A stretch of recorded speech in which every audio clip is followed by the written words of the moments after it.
Good evening. Glad to see you back tonight. A couple of you, I already know that you came back specifically because it was a two-part sermon, so I hope to not disappoint you. But we're going to continue to talk about living the Great Commission. But before that, I need to complain a little bit. I went through the drive-thru today, and maybe I shouldn't have picked KFC because there was nobody behind me and I couldn't pay for their meal.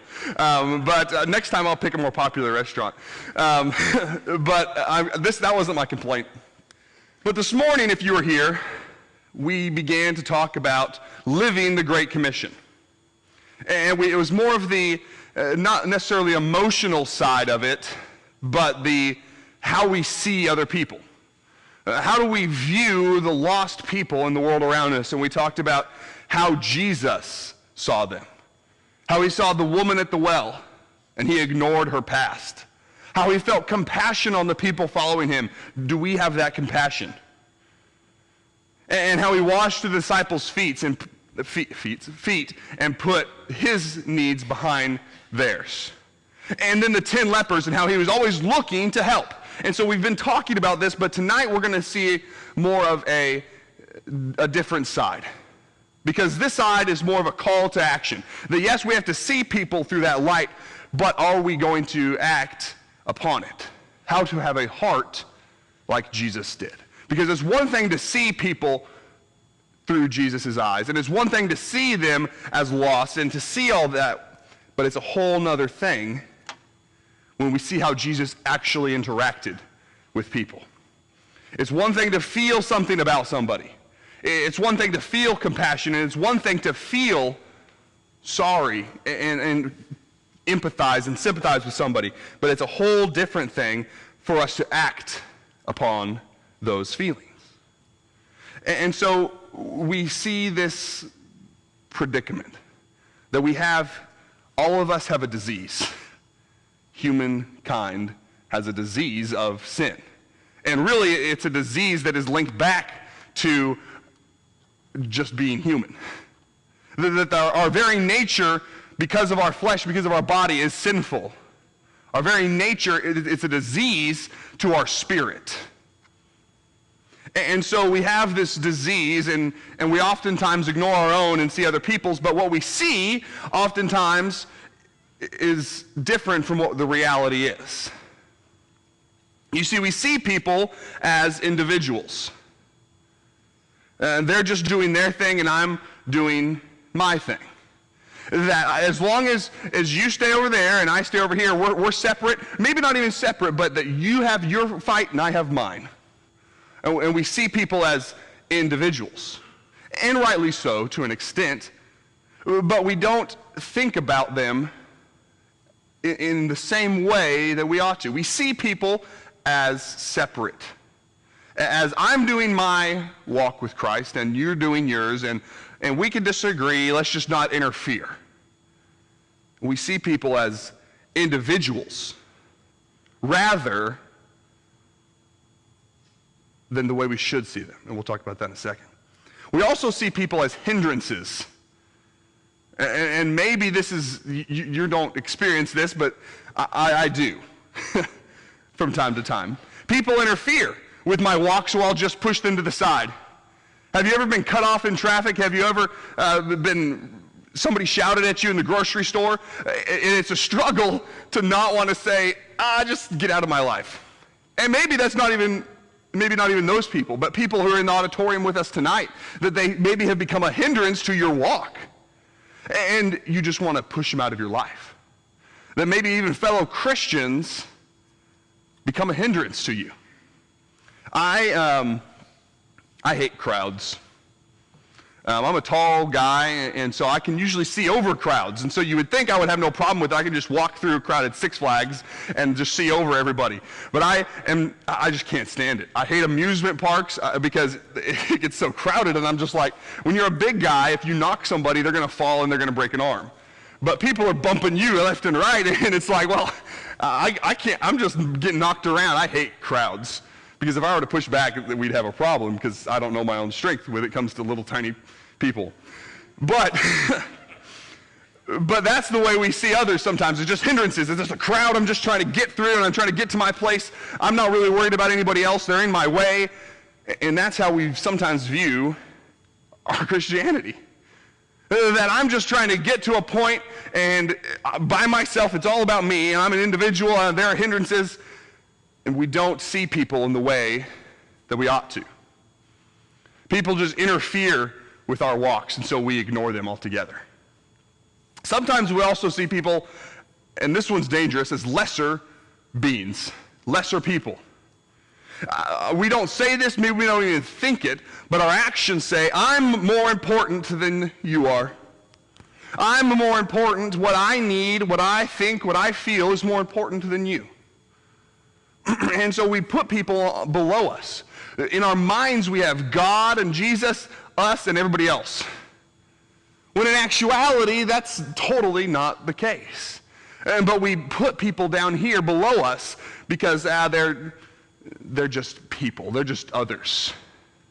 They're not really a part of my faith.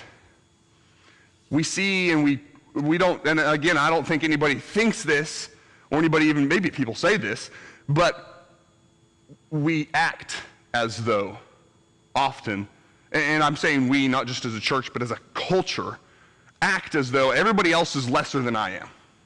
And we mentioned that a little bit this morning, but we talk about we talk about people sometimes in a very loathful way. And we gossip and we view people as less by our actions. Not by what we say all the time or what we think, but often by what we do. So what is the reality of the situation? If that's what we see, what is our reality? Because that's obviously none of that's true. At least not in God's eyes. See, instead of being individuals, and instead of each person being an individual, we should see others as extensions of God.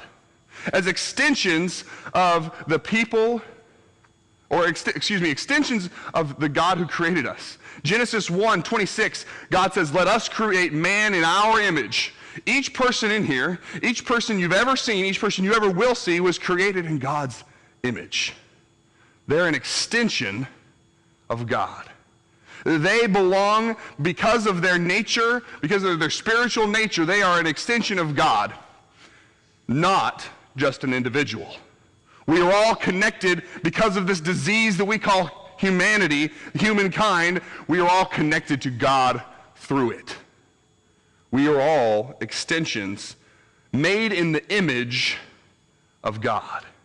And that's something I think we often forget. That person, yes, that person who flips you off in traffic, and that grocer who's sacking your groceries, who doesn't say hi and is mean to you, they are extensions of God. That they are just as much a part of God as you are. Created as an extension in the image of God. Also, instead of hindrances, we should see each other as teammates, because that's the reality, especially within the church. Galatians 6:2, Paul says, carry each other's burdens. You're not hindering me by asking for help. You're not pushing me down by asking for help. I have a problem, and that is I'm really bad at asking for help. I'm a do-it-yourself kind of guy. I don't like to ask for help. But Paul directly says, ask for help when you need it. Carry each other's burdens. We shouldn't feel like we're a hindrance. But what's happened is we've gotten to a point where we feel like hindrances because of attitudes and actions that say, well, you're kind of in my way. You're just a part of the crowd. And we don't carry each other's burdens. And instead of lesser beings, and we, like I just talked about, we should see each other as equals. Because we are not separated. There's no me, everybody else. We're equals. In Matthew chapter 20, the entirety of Matthew chapter 20 is a story. And it's kind of a stressful one. But Jesus is telling this parable. And there's a vineyard owner who goes out to the market to hire servants for the day. And he goes out early in the morning and he says, all right, I'm going to hire you for all day and I'm going to pay you X amount. And then he goes out a little later and he says, I'm going to pay you X amount as well. So these people have worked all day, you've worked most of the day. And then he goes out in the evening and he says, I'm going to hire you for a few hours the same amount that the first two groups have. And so what happens is the vineyard owner comes and he pays these people first, and they get the same amount that he told the first group. They've only been working a few hours. They've been working all day, and they're like, oh, great. But everybody gets what they were promised. And Jesus' point is that everybody is going to have salvation. If you are come to Christ, doesn't matter if it was early, if it was middle, if it was late in your life, you're going to have the same reward. But these first people, they were angry. But in God's eyes, we're equals. There is no group that's better. There's no group that's higher. In Christ, we are equals. And that same thing can be said about where we are in our humanity. That as a human kind, as the human race, we are created equal. Regardless of the color of skin, regardless of gender, regardless of political views, God creates each individual person that comes out of the womb, they are equal. And we don't always act like that. So we have what we see, we have what it actually is the reality. And so how does this all relate to the Great Commission? How does this relate? Because our hearts need to be in the right place with this Great Commission.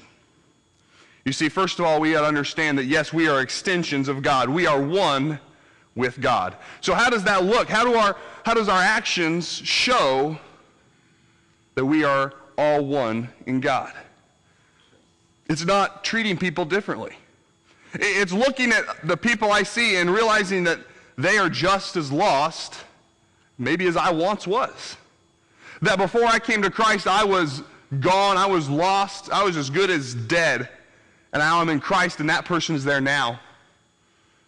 That I don't need to separate them. They're not an individual, but we are one in God. And then we have to realize that we're a team and that I want what's best for you.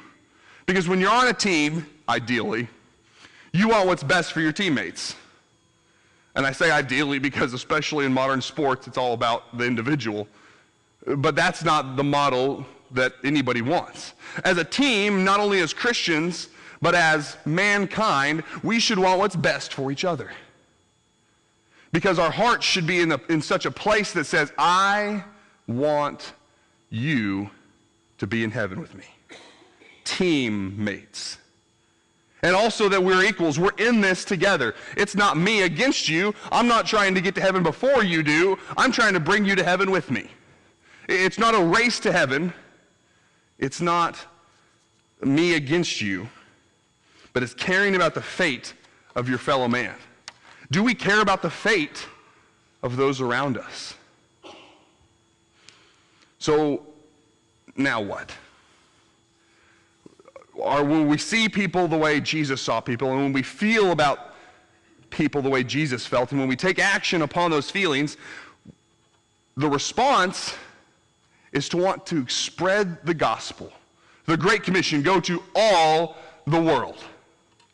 Well, that can be difficult. Honestly, it's difficult. Because you don't want people to look at you in a certain way or to see you in a certain light that's going to taint, potentially, their view of you. So how do we get to this place where we can have ultimate confidence in what we're saying and what we're doing? Well, there's two excuses I think we use most often. The first one is that we don't have the tools. You know, I would really like to evangelize to my neighbor, but I just don't have the tools to do it. Or I would like to evangelize to people I see every day, but I don't have the tools to do it. Well, that's starting to change. Here's a tool that we talked about this morning, if you were here this morning. We have these tools that allow you to break the ice. To say, hey, I'm a Christian and I wanted to just help you. That's a tool. There will be more tools that we produce, that we're coming up with, but the Bible is your best one. There's not a better tool to talk to somebody than the Bible. And it is difficult I will say this, because we live in a culture, you walk up to somebody with the Bible and they're going to go, forget that. I don't want to hear it. So that's why we use other things to get our foot in the door. But the tools are there, absolutely. Well, Logan, that's great and fine. I've got the tools. I just don't have the knowledge. I lack the knowledge. I lack the ability, and I'm afraid to talk to somebody. That's an excuse I've made. I have a degree in Bible, and I've made that excuse. All right? It's not an excuse that's ever going to go away, no matter what your amount of knowledge is. So stop using that. Study your Bible if you feel like you don't know something. If you have a question, if somebody brings you a question, find it out. I tell people when I'm studying with them, you can ask me any question you want, and if I don't know it, we're going to find it together. If they bring up a question that you're afraid of, say, let's find it together. And then you've got here at church 2 wonderful ministers and a youth minister who do a very good job of studying, and we can help you. You know, if you have a question, come and ask Spencer. Go and ask Doug. And if you absolutely have to, your last resort, go and ask Logan. But find the answer. Don't be afraid of questions. You have the knowledge available to you. Never, and this is something I thought of the other day. In a few short years, the last person on earth, or in America, the last person in America who did not at one point have access to the Bible will die. Let me explain what I mean. There will be a time in America where every person in America who is alive will have constant access to the Bible if they choose to, because of these things, right? Because I could access the Bible at any given time whenever I want it. Even if I don't have the app, I can download it really quickly. There will be a time in America where everybody has access to a Bible. That has never happened in the history of mankind. Eventually, people will be, nobody will know a time before that. We have the tools. And so now we come to this point where it's, what do we do about it? Because we've got the tools, we've got the call, we've got the knowledge, and now we've come to this really tough position where we are out of excuses. We're out of excuses, and I'm pointing the fingers back at myself because I am the same way. It's hard, but that's why we're here.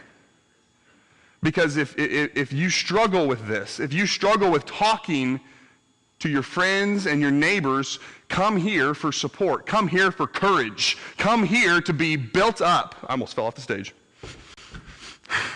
Come here to be supported. Because my plan, and again, this is all going back to what we want to really make sure our missions, that we are doing things right here. My plan is that by the end of 2019, every member of the White House Church of Christ will have no excuses left for having not talked or had a positive interaction with at least 1 or 2 people outside of here about Jesus. That by the end of this year, if you have not had a positive interaction with somebody outside of church about Jesus Christ, it is your fault. And I don't mean that in a pointing fingers kind of way, but the tools are there.